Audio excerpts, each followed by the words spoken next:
হায়াত যত স্বাস্থ্যবানই হোক না কেন, মৃত্যু তো আমার সঙ্গী। তাহলে মৃত্যু যার সঙ্গী, অ্যাক্সিডেন্ট, দুর্ঘটনা, বিপদ আর মুসিবত, অসুস্থতার দুর্বলতা যার সঙ্গী। ভাই তোমরা একটা ছেলে গিয়ে এই কাছের ছেলেগুলারে আওয়াজটা থামাও না। তোমরা বুঝের কোনো ছেলে যার কথা বললে শুনবে এমন দুইজন ছেলে যাও না ভাই। এখানে যে ছেলেগুলো কথা বলতেছে অগরে দূরায় দাও না, সরায় দাও না। আশ্চর্য হারে মুসলমানের বাচ্চা অভিভাবক শূন্য। আমরা প্রতিদিন এই পেরেশানি করি রে ভাই। অভিভাবকরা টোটালি মানুষের পরিচর্যা বাদ দিয়ে অভিভাবক শ্রেণী ব্যস্ত হইল ঘর, বিল্ডিং আর দালানের পরিচর্যা। উনি ব্যস্ত হইল এর চাইতে ভালো কাঠ সোফার জন্য কোথায় পাওয়া যায়, এর চাইতে ভালো ইট। আমি ওই দিন আমার একজনে বলতেছে, হুজুর মানে বিল্ডিং করব ক্যান্টনমেন্ট, আপনার কোথায় ঢাকা ধামরাই সুরাজ ভাই, আরো কোথায় জানি দূরে, কত মাইল দূরে, ওইখান থেকে হুজুর 1 নম্বর ইট সাইয়ান্স, 1 নম্বর ইট আনছে কি আপনার কত মাইল দূরের থেকে, বিল্ডিং যেন মজবুত হয়।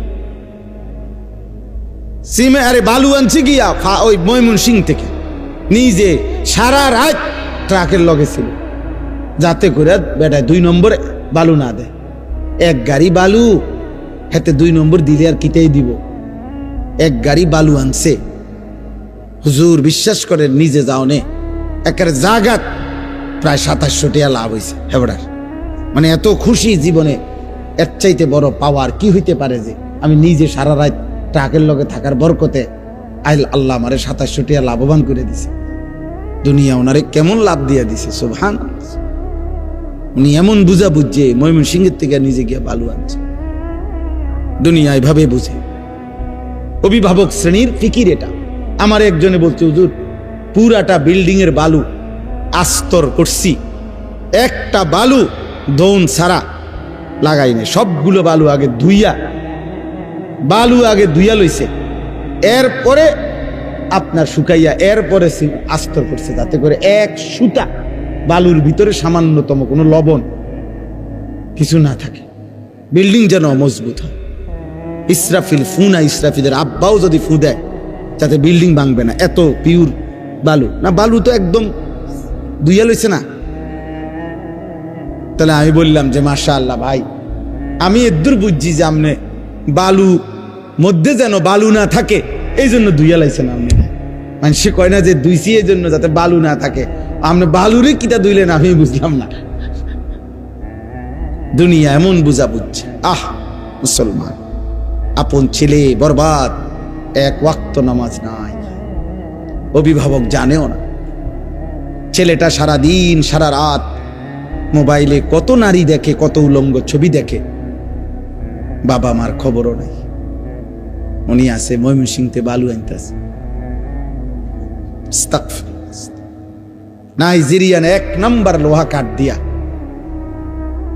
ঘরের বিল্ডিং এর ফ্রেম দিছে, দরজার চৌকাট লাগাইছে, সব কিছু জানে, কোনখানের কাঠ, দরজার চৌকাট কাঠ কোনটা 1 নম্বর, পাল্লা কোনটা 1 নম্বর, ইট কোনানে 1 নম্বর, সিমেন্ট কোথায় 1 নম্বর, সব জানে। কিন্তু সন্তান কেমনে মানুষ করে, বাচ্চাটাকে কিভাবে আখিরাত শেখানো যায়, এ ব্যাপারে উনি কিছুই জানেন। এই ব্যাপারে উনার, অথচ 1 মুমিন, 1 ইমানদারের খোদার কসম, মৃত্যুর পূর্ব মুহূর্ত পর্যন্ত, শেষ নিঃশ্বাস পর্যন্ত 1 মুমিনের তার পরিবারের ব্যাপারে আখিরি চেষ্টা হলো আখিরাত। শেষ চেষ্টা হওয়া উচিত আখিরাত। আম কুনতুম শুহাদা ইয হাদারা ইয়াকুব আল মাউত ইয ক্বালা লিবানিহি মা তা'বুদুনা মিন বা'দি। কোরআনুল কারীমের মধ্যে আছে, আল্লাহ তাআলা বলেন ইয়াকুব আলাইহিস সালাম তার 12 জন সন্তান, এই 12 জন সন্তান ইয়াকুব নবীর, ইয়াকুব আলাইহিস সালাম এর 12 জন সন্তান ছিল। ওই যে ইউসুফ বিনিয়ামিন, ওনারা 2 ভাই, আরো 10 ভাই, পানিত ফেলা কূপে ফেলাইছে যে 10 ভাই, এ কয়জন হইল? 12 জন। 12 জন সন্তান ইন্তেকালের সময় ইয়াকুব আলাইহিস সালাম উনার চারদিকে বসাইয়া, কোরআনে আল্লাহ বলছে, উনি জিজ্ঞেস করছে, মা তা'বুদুনা মিন বাদি, ছেলেরা আমার, মৃত্যুর পূর্বে শেষ তোদের কাছে আমি জানতে চাই, তোমরা আমার পরে কার ইবাদত করবা, কার গোলামি করবা, আমি শুধু এই কথা শুনতে চাই। ক্বালু না'বুদু ইলাহাকা ওয়া ইলাহা আবাইকা ইব্রাহিমা ওয়া ইসমাঈলা ইলাহান ওয়াহিদা।